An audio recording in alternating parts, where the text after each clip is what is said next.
I've spoken in the past about architecting your children's lives. It's not the same micromanaging, but serving as a mentor to them in intentionally shaping what they will end up being and doing in life. And I wrote a whole book called Joy on Purpose on how to do this, how to make a plan. And so there are a lot of details out there, but I wanted to take a minute and focus very specifically on one aspect of this, which is helping your son decide a career. Now, I'm focusing on sons because there are other details with daughters that are beyond the scope. I want to make this extra focused and very simple. So, I'll tell you a story to show you just how simple this is. Recently, I had to make a road trip actually out of state to get a surgery for my son. And we're in the surgical center. We traveled because we saved a lot of money by doing that. We're in the surgical center because it was an overnight trip. We were there early. We didn't have anything else to do. And so I was just talking with the intake nurse, and she mentioned how her son was getting to the age where he needed to decide what he's going to do after high school. And I said, "Well, what's his plan?" And she said, "Well, he's going to be a teacher." And without me prompting her, she then went into an explanation of why she didn't think that was a very good idea for primarily monetary reasons. And she had done the research to see what teachers make in that area, as well as looking around to other places to see if there were places where you could make more as a teacher, a public school teacher. And she was trying to convince him that that was not worth 4 years of college and who knows how long of debt repayment in order to make that kind of income. And I said, "Well, I think the problem's actually more acute than that, because you can't survive on that much money. Well, you certainly can't be married and have kids. And teacher is a career that kind of works for ladies sometimes, as long as they can marry a man who's making more money than they are. Otherwise, you're going to hit this limit where you can't have kids. Or if you can only afford to have one, maybe two." And I said, "Has he thought of any of those things?" And she said, "No." And I said, "Well, I've helped an awful lot of young people wade through career choices, and here's a quick recipe for this. So this advice applies for you as well. When you're talking careers with your sons, the first step is to figure out how much money they need to make. That's the very first step because it excludes the greatest number of possibilities. So you can get as detailed as you would like in this step. Meaning you could just blurt out, "Hey, here's how much you need to be successful in the world today." Or you could dive into this and show them the math. It's surprising to me, especially in families where a father has been materially successful. It surprises me how infrequently parents talk about finances with their children. I've been surprised to find how few children, even when they're 18, 19, 20, or older, have any clue how much their parents' food budget is per month, or how much they spend on health insurance per month, or what it costs them to have their last baby, or what it costs to have a baby today, if there's a gap in time between those two, or how much it costs to replace a roof, or how much their homeowner's insurance is every month. Now, if you were to ask any of these parents, what do you want for your kid in their life? They would very likely say, "Well, I want them to get married and I want them to have kids, and I don't really want them to have to worry too much about money. I'd like them to be able to go on a vacation every year, maybe two. I'd like them to be able to live in a place that's not some communist block set of apartments. I'd like them to be able to own a home and retire one day." Okay, now look at what you're doing to help them accomplish that. In far too many cases, not only is there no connection between what you say you want with your kids and what you do, often, at least some, and sometimes a lot more than half of what you do with your kids is actually orienting them in the opposite direction. It's not enough today to maintain this perspective of, oh, well, I buy nice things for my kids and I'll pay for their college and then it's on them. That's how I help them. I give them an iPad and a cell phone, and we go on lavish vacations. And, I bought my daughter a pony or whatever. And now I'm going to pay their tuition. And, well, if they're not successful, that's on them. No, it's on you. Kids have free choice, and many kids are knuckleheads, and they'll choose to do stupid things because they're human. However, far too few parents actually do the simple little things that can be done that require far fewer resources than putting your kid in gymnastics 3 times a week, or buying them a car the day they turn 16, or any of these other things that a whole lot of people do that don't actually help at all and might actually hurt them.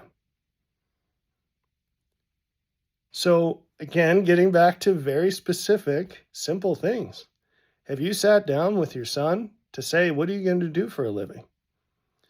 By the time they're 12 or 13, they should be thinking about this, because there are things that they need to start doing to be on track to do those things. And with every passing year, it becomes more important. But you can start small. Just make a list. Have you ever asked a kid what they want to do for a living? They usually say some really stupid thing. Some stupid thing that either they have no shot at ever doing, or more likely would never ever pay the bills.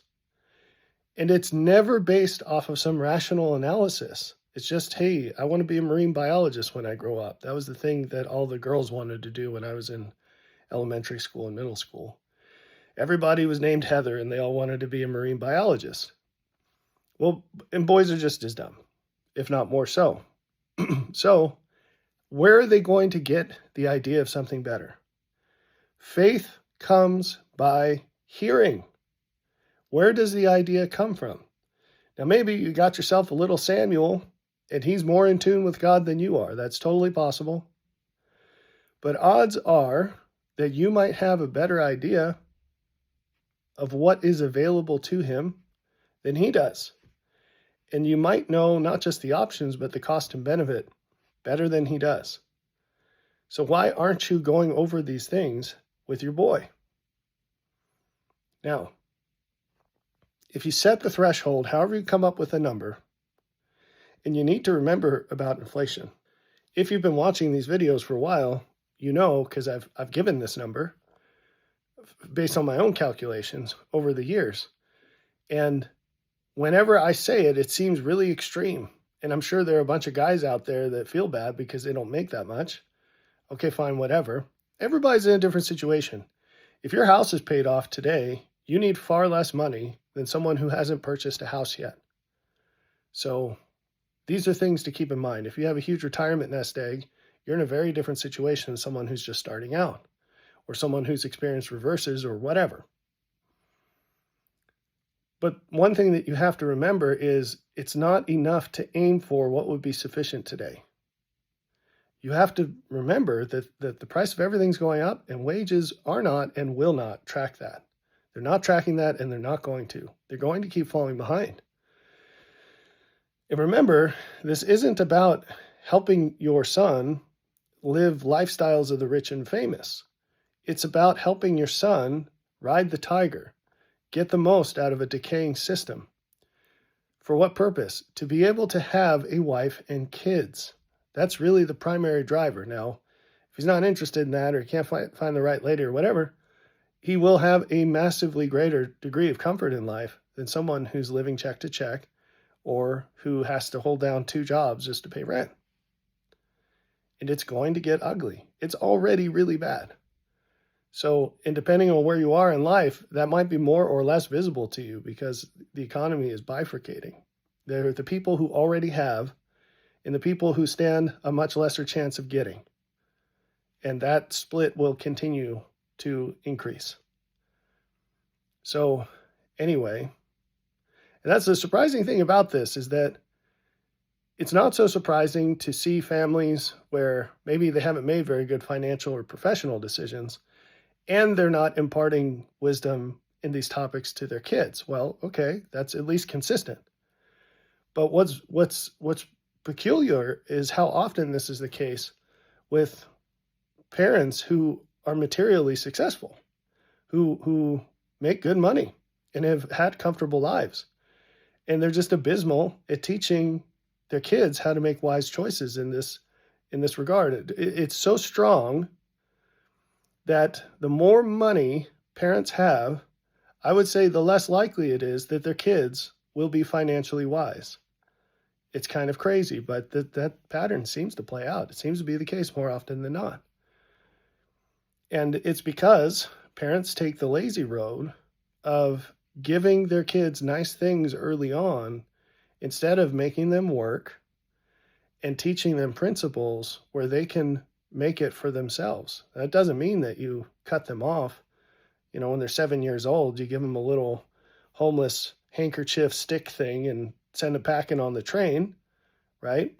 It means that the way you spend your time and money is always designed to build them, not just to cash out your chips and give them the money or whatever the things the money buys. So you come up with your number, and then ideally with your son, you start looking at careers with that filter in place. You say, okay, well, what makes this much per year right now? And what are the odds that the wage is going to grow over time? So you go down the list and you'll find that there's probably only a handful of options. There aren't many things you can do for that much money today. So then you start to look at the answer to the question, what do I need to do starting soon to have the best chance of being successful in this field? Now, unfortunately, for some of those fields, college is still going to be a mandatory requirement. And that's very unfortunate because college is a huge waste of money, a huge waste of time. You could complete the things that you need to do there in far less time and with far less money, but the system's corrupt and it is what it is. Now, there are ways of navigating this. I have a son who in 2 more weeks will officially be a full-time student at Western Governors. He's 15 and he's done high school, and he's also already knocked out about half of his degree by going a cheaper online only route and doing all of his prereqs. And so in about 6 months, he'll have a bachelor's of computer science from Western Governors. And he's an exceptional kid. He works really hard. He's really clever. But the point is there are ways to hack this, but there's not an equivalent for that if you want to be a general surgeon or something. There's not something you can do in 6 months rather than taking 4 years to do it, and $5,000 rather than $120 or whatever it would cost, right? So that's a total possibility. But you have to be aware of the options, and then you start navigating it. And you can optimize. You can get more out of fewer inputs. And that's, like I mentioned, my son. My other son's doing something else too. Both of them are working right now. They're working remotely, part-time, as they do other things like finish high school, start college, whatever. My other son is planning on being a pilot. He can't move forward on that until he turns 16, but we're still moving to get him in place to be able to do that more effectively. So he needs to know how to drive. He needs to have his license. So he's got his learners. And every time my wife goes into town every 2 weeks to go get groceries, he drives. And before that, I was taking him on mini lessons to get him ready for that. And years ago, both of those sons, they're the same age, they're twins, were working for me 20 hours a week at my startup. And I think it was 20 hours a week. We arranged things so that was totally allowable with the labor laws. There are special exceptions if your child's working for you. And there are also special exceptions for internships with school. So we maxed all of that out, and they made tons of money. They were both doing a really good job at what they were doing. And before that, when they were 11 or so, they went through a self-taught, essentially year-long computer science program that I helped them by showing them where it was, but I didn't take my time to teach them how to code. They did have a lot of one-on-one feedback once they started working for me, obviously, but I said, look, if you're serious about this, I printed the list of all the modules on the wall, taped it to the wall, and put 2 columns for each of them. And I said, check them off as you go. If you get to the bottom of the list, I'll hire you. And I'm not going to pay you very much, but if you prove yourself, I'll pay you what you're worth. Okay, well, they took a year and they got it done. So the point is, you can't start stacking these things and optimizing and getting ahead and basically hacking the system. There's not much you can do if you don't know where you're going. If you know where you want to go, you can ask the question, what's the most efficient way to get there? So even if the career path that looks best for the particulars of your kid includes 12 years of training, like being a specialist physician would, for example, well, can you start at 17 instead of 20? Do you think that's going to make a difference? It's going to make a big difference. Is there something you can do to reduce the cost of tuition? Like move to the state that they're going to go so you can get in-state tuition?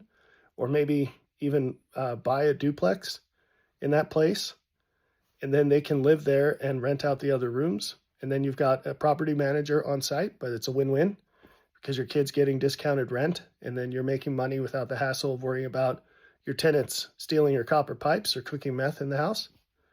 So, and then if your kid participates in that, you've got bigger problems. So thinking outside the box like this, it's not too far outside the box, but it's very different than sticking your head in the sand and just assuming that if you dump money on your kid right now, somehow that's going to translate into success later in life.